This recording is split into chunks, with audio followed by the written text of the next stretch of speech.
How to modernize your Skyrim UI. We're gonna get to that shortly, but first, yes, this horse is riding a butterfly because Skyrim.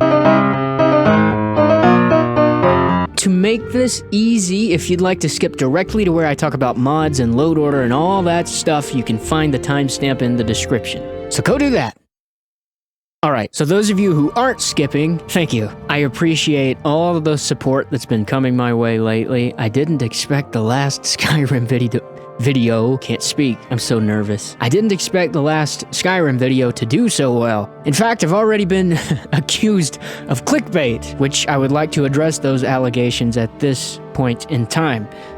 Of course it's clickbait! How else do you think you make it on YouTube? In all seriousness, I think I've learned my lesson from that. I expected maybe 30 views on the last video. And so when it quickly started taking off, I'm not complaining, I'm not complaining at all, but all of a sudden the pressure is on and you start to realize, maybe that was not such a good idea to make a clever meme-ified thumbnail. I don't know. What I learned from this whole ordeal is that if you're going to do clickbait, you either have to lean heavily into it and just accept the baggage that comes with that, or you have to deliver on the clickbait. And that's what I'd like to do.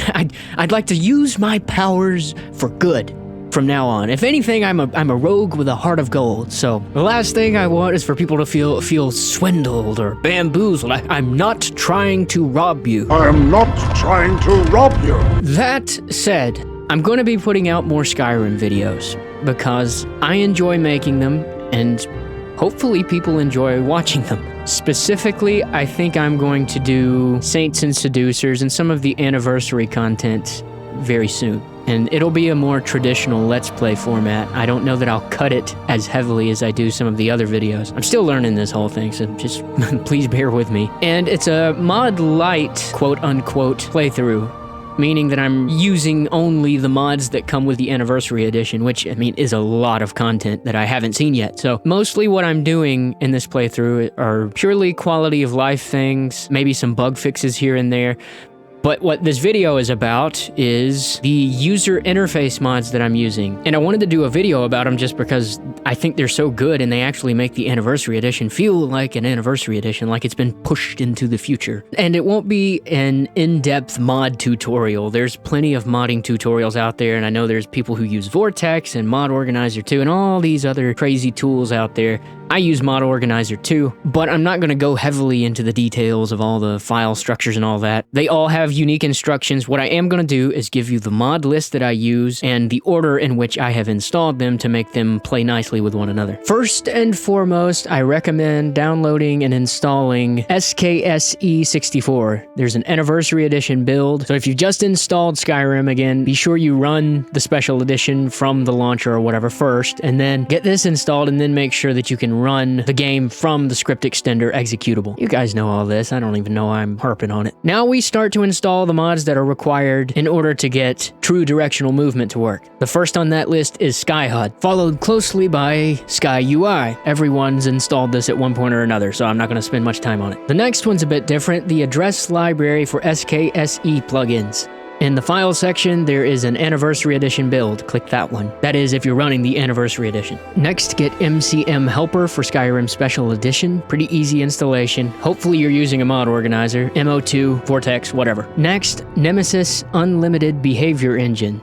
And last but not least, before our main attraction, TrueHUD. Once those are installed, you can go ahead and install True Directional Movement. Now you can stop there, but if you want everything to look exactly like it does in these videos and how it will in future videos, I personally recommend using NordVPN. I'm just kidding. That wasn't even that funny of a joke. No, Nordic UI. There's a ton of options in the installation process, so again, I hope you're using a mod organizer of some kind just to make that process simpler. And I also don't know if it's required anymore. It was for me to get this to work. I recommend picking up this little bug fix right here that brings back the main menu art that is used in the original Nordic UI mod. It was changed when they went in and upgraded to the Anniversary Edition and changed the menu art and all that stuff. And while it's not completely necessary, I do recommend this mod as well, Nordic-ish, a preset for TrueHUD.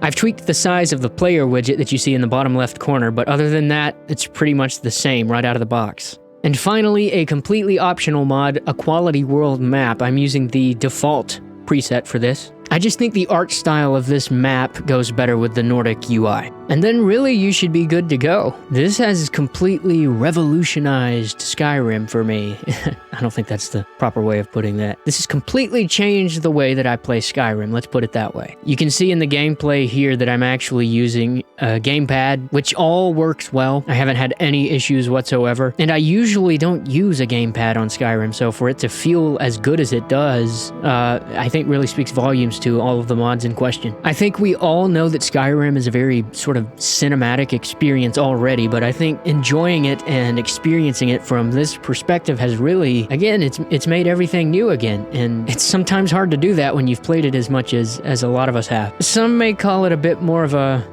some may call this junk. Me, I call them treasures. Some may call this a bit casual, the way that it plays, with the lock-on mechanisms and all that stuff, but honestly, I don't feel that way. There's a bit of a learning curve to it. You'll also see in some of these videos, I play in first person a lot of the time, so you're not required to play in third person the whole time, and I find that it plays slightly different than vanilla Skyrim Special Edition or whatever, but not in a bad way. It's just different. I actually think the lock-on mechanisms allow you to sort of enjoy the animations and the scenery a bit more because you're not so focused on controlling the camera. I mean, you're actually almost watching the experience rather than only playing it, you know, if that makes sense. I don't think that makes sense.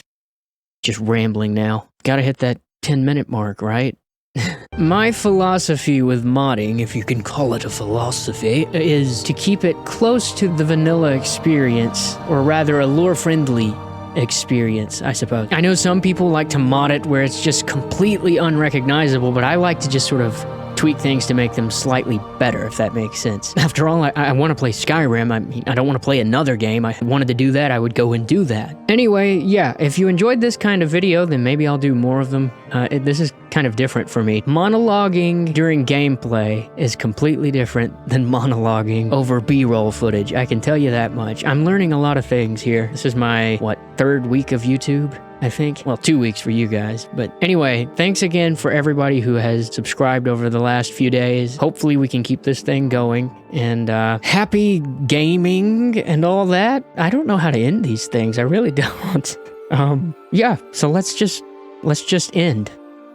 We're just ending. We're ending now. The video is ending now. No, wait, I changed my mind. How about we end with some unedited, well, it'll be edited, but not B-roll footage and gameplay. Yeah, let's do that. Cut to future me. Welcome back. Glad to see you've taken care of your little problem and kept it from becoming my problem. Sorin and Gunmar are settling in. A bit offensive, dude. Wait a minute, you guys have just been... You've just been standing here for weeks while I cured myself of vampirism. Ooh. What happened here? You'll have to forgive him. My father's not exactly a good person. He Really? wasn't always... I hadn't noticed. He stumbled onto this obscure prophecy and just kind of lost himself in it. Yeah, that'll do it. That'll do it every time. I'm nothing if not persuasive. Oh, don't try any sort of... whatever you're thinking. Why? Because of that story about the prophecy about some vampire trying to put the sun out? Well, you went like really crazy there for, I mean, really crazy. Isron, could you move out of the way? Yes, please. No. I'm trying to speak here. Where would a moth priest actually go? Back before I... Oh! You know. The College of Winterhold What? was the first place I'd think to go for any kind of magic or history. Are we sure he's not a The vampire? wizards know... Well, I'd come with you, but I don't know if I can trust your friend. Oh, her? If you want to come along, it has to just be me and you. Oh, wait, what? Why is everybody disappearing? This is a silly place. A silly place. Well, everyone else... Oh, they're asleep, probably. It is nearly 4 in the morning.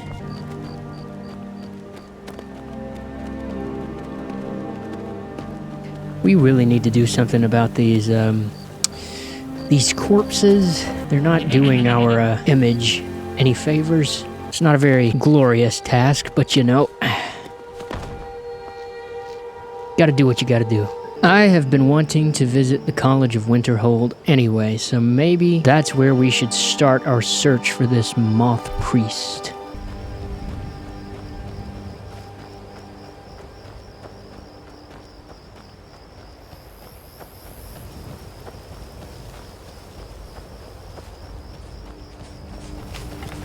That's a vampire.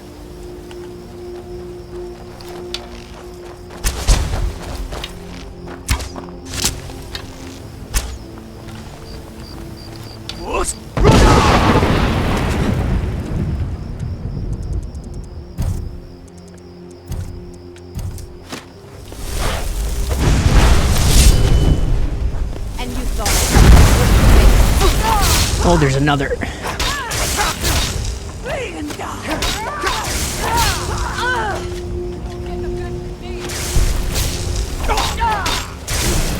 Ooh.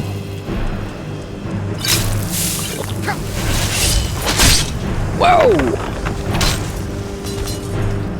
You know what?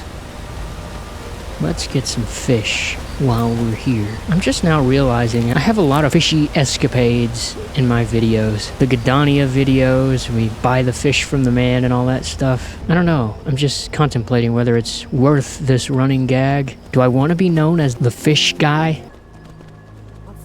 What more of you?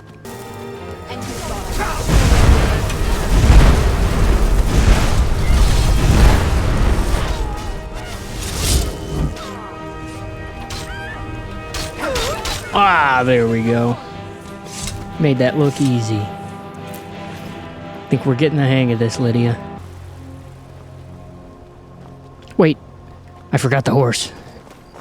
Horse! Oh, wait a minute. We're dying of hunger. Oh no, don't eat the raw fish. Save that for Gdania. Well, I've lost the horse. I've lost the horse.